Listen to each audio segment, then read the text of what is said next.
Y'all already know we got another one. What the official divide or whatever. And this is how strong is Saitama. Y'all already know Saitama is beyond strong. Saitama is the GOAT. He's strong. He can defeat. We all know, all of us Saitama fan, bro. We know that this guy can really defeat Goku. And it's not me. Like I said, I'm not a stan, bro. And I don't never try to downplay Goku, bro. I'm just being real. Goku cannot defeat this guy. But let me hear what he got to say on this, cause the GOAT cannot be defeated. The GOAT can never ever be defeated. Let's just be real, man. Let's be real. Let's check it out. One Punch Man. This story follows a human who gains the power of a god and has the ability to defeat all of his opponents in one punch, no matter how big or how powerful. And it's possible he probably can defeat Goku with just one punch, or maybe just with a sneeze. I'm not trying to say that, but it's possible he might defeat Goku with a sneeze. But in the end, I feel like they both can just be friends and all that, be cool friends. But yo, if they ever had to get into it, Saitama win, bro. That sneeze by itself can destroy him. Destroy Goku. Can body Goku really, bro. Powerful. All it takes is one punch. Saitama wanted to be a hero that protects people and decided one day that he was going to train to become the strongest, but he had no idea just how strong he would become. Saitama was able to break his limiter by following this near impossible training regimen: 100 push-ups, 100 sit-ups, 100 squats, and a 10-kilometer run every single day for 3 years straight. As a result, the limit that was placed on all beings was broken. And we all know Goku cannot defeat him. I'm not trying to break Goku in this, but Goku cannot defeat him. Yeah, Goku probably can defeat him during this stage right here, but Goku cannot defeat him now because he's GOAT. He's God GOAT. He's big God GOAT. Allowing Saitama's strength to grow limitlessly. A limiter is a theoretical barrier that restricts the physical growth and strength of a being placed on them by God. God made a growth limitation on every being to prevent them from losing purpose. Everyone eventually reaches this upper limit where they become unable to develop more strength no matter how hard they try. However, Saitama broke through his limiter, which results in the development of immeasurable strength. Saitama is described as being an end-of-series protagonist placed at the beginning of the series. In the world of One Punch Man, monsters are categorized into different tiers based on their threat level and overall power. Tiger, Demon, Dragon, and the most powerful of them all, God. God-level threats are incredibly rare and incredibly powerful. They are capable of causing unpredicted levels of destruction and pose a threat to all of humanity. But for Saitama, it doesn't matter. Saitama is able to defeat dragon-level threats like the Deep Sea King, the same character that can take out multiple S-class heroes with absolutely no difficulty, and Saitama is able to beat him with, you guessed it, a single punch. The force generated from this punch was so powerful that it literally changed the weather. But among the stars, there's another being who's become bored fighting weak opponents and wants a challenge. Boros, an alien from space known as the Dominator of the universe, has his targets locked on Earth, coming for one man, the man to fulfill the prophecy. Boros and Saitama are face to face, and now it's time to see who's the strongest. Boros comments on Saitama's power, saying he can sense no bottom to his strength. Saitama at this point in the series has defeated every monster with a single normal punch. However, Boros is different. Saitama punches Boros and he was able to survive. And Boros ate that, bro. And that was just a punch. Shattering Boros' armor that was limiting his immense power. Now imagine what would happen if Goku, he stepped into Goku. And we ain't talking about no fan made. Man, Goku might get an arm broken. Okay, Boros' strength continues to rise as he transforms and attacks Saitama, seemingly doing no damage, but the light show is pretty cool. Boros' species is able to regenerate themselves even from a pool of blood. This came in handy because Saitama's consecutive normal punches completely obliterated his body. Boros is able to kick Saitama to the moon, and Saitama performs. Let me see.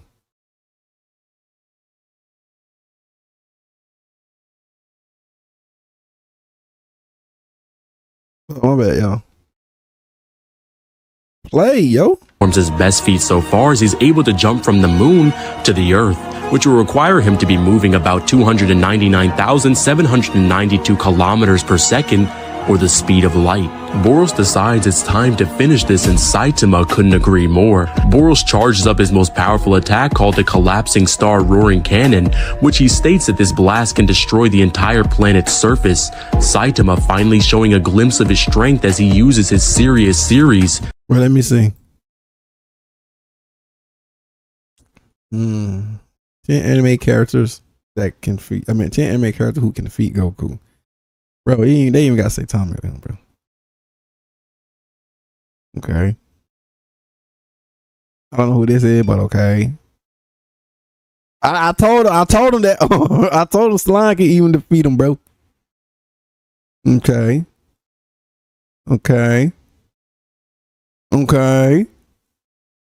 No, okay. I feel like Saitama I feel like he probably can beat Saitama too now. I ain't gonna hold you. I mean, he's death, bro. Like, come on, man. Okay. Big goat. Big goat. That's goat right there, bro. Get out of here. Serious punch. Just the shockwave from this punch alone was enough to eviscerate Boros' Collapsing Star Roaring Cannon and even split the Earth's atmosphere. Boros states that Saitama was still holding back, and now Saitama is once again alone in the universe as the strongest.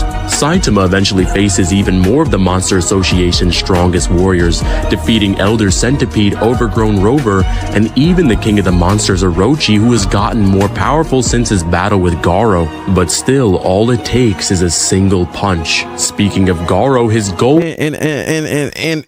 and people think that Goku can defeat this guy, the big goat. Goku is getting bodied. Goku is getting bodied, sir. Let's go. Was to become a monster himself, and his passion to achieve this goal literally allows him to change his biology, losing himself to the darkness of his desires, and becomes Monster Garo. Monster Garo in his fight with Platinum Sperm is able to fight so fast that their movements are happening within fractions of a second, with their speed being calculated 200 times faster than light. We later learn more about the most mysterious character in the entire show, and possibly the strongest, God. God has been studied by the #1 hero, Blast, and he concludes that God is the creator of all of existence and everything within it, having control over all of time and space, and Blast has even had encounters with him face to face.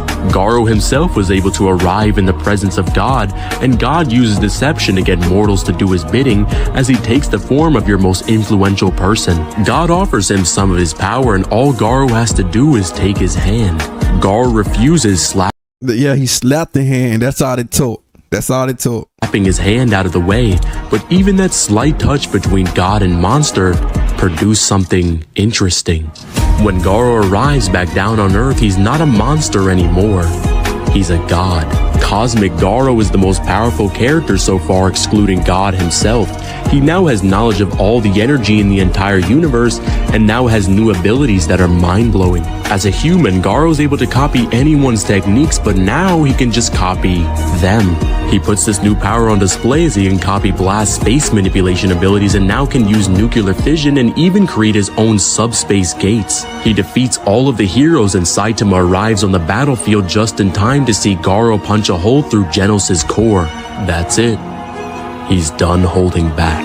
Saitama holding his friend's core in his hand, and now only has. I mean, yeah, technically, he's still holding back though, man. Cause he made a promise to the young fella not to peel Garo. So he was still holding back, and plus he was fighting with one arm or one hand, however y'all want to go with it. So he still made a promise to that guy. Well, the little kid. On his mind. Serious punch. Saitama attacks Garo with his most powerful punch, but Garo figures out a way to survive, copying Saitama. He's able to copy Saitama's strength and calls this ability Blast. He teleport. Let me shut up, nigga. Mode, and he winds up his own serious punch. Blast can sense the energy that they're about to release and uses his subspace gates to contain their clash in space. He even needs the help of others to redirect the attack from Earth. The energy is released, repelling Garo and Saitama into deep space, landing them on the surface of one of Jupiter's moons. And let's not forget that that destroyed stars. This destroyed star. People want to say it pushed. Stop downplaying, my boy, man. That's destroyed. But in the opposite direction, they made a hole in space. This punch was labeled Sirius Punch Squared, and seeing as they were able to destroy all these stars within this radius, but people want to say it pushed. Get the fuck out of here. Using inverse square law, we can see that this punch generated multi-galaxy levels of power. Saitama tells Garo that he's glad that he can finally use his full power against someone who can actually stand up. However, Saitama's not excited like in his dream because of the death of his friend. Garo uses his abilities against Saitama, but imagine if he was excited, like happy and stuff, but this right here, like, God, that crazy with one arm too. Them work.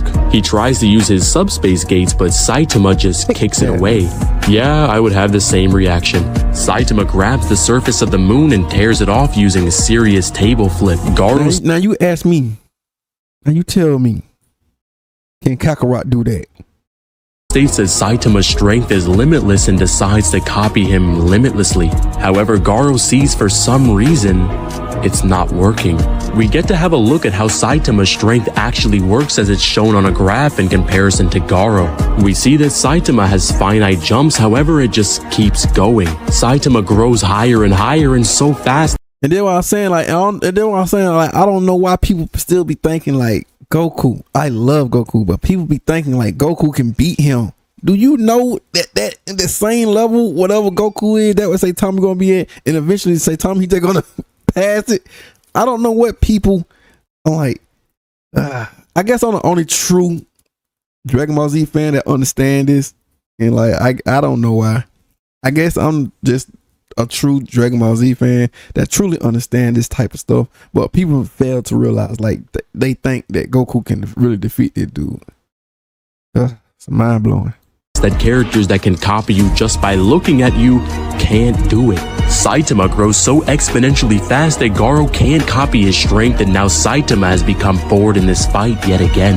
He catches one of Garos' punches, and what happens next is crazy. Saitama sneezes, and the force of his sneeze alone is able to destroy Jupiter. Are you serious? I mean, yeah. Now you tell me, can your favorite, can Kakarot do that? Can Kakarot do that with a sneeze? Can Kakarot do that with a spirit bomb? Can he do that with a Kamea wave? Get out of here. Get out of here, bro. Well, it is a serious sneeze, so I guess he kinda is. When Garo sees this, he decides, yup, that's enough, get me the hell out of here. He kicks Saitama to the other end of space and uses one of his subspace gates to get back to Earth, but Saitama uses a serious fart and moves massively faster than light and is able to catch up to Garo. Yeah, don't ask me what's going on because your guess is just as good as mine. Saitama punches Garo back down to the earth, and when he sees the kid that he had a friendship with died, he decides that he's done. He tells Saitama that it's up to him to fix his mistakes and teaches him an ability that he hoped he would master if he got the power of God. However, it still wasn't enough. But Saitama is a completely different story. Garo shows Saitama how to reverse particles and antiparticles, with Saitama's particles doing the same. God decides to take Garo's power away, but before Garo can die, he tells Saitama that if anyone can master God's power without taking his hand, it's you. Saitama is launched backwards in time, looking at all the past events, and when he sees Garo in the past, he does what he does best. He balls up his fist and punches. This punch is the reversal of causality itself, creating an attack that not even the One Punch Man can do, ending a fight in 0 punches. Saitama's strength continues to grow, with there being no end in sight, but seeing that Garo could temporarily match Saitama's strength by just barely touching God's hand, there's only one question that still needs to be answered. Can the creation defeat the creator? Can Saitama defeat God? See, we don't really know about that right now, man. You know what I'm saying? Yeah, man, that was a good one right there, man. You already know, man. Next one, what we finna check out, bro? We finna check out some more stuff, man. I'm here for it all.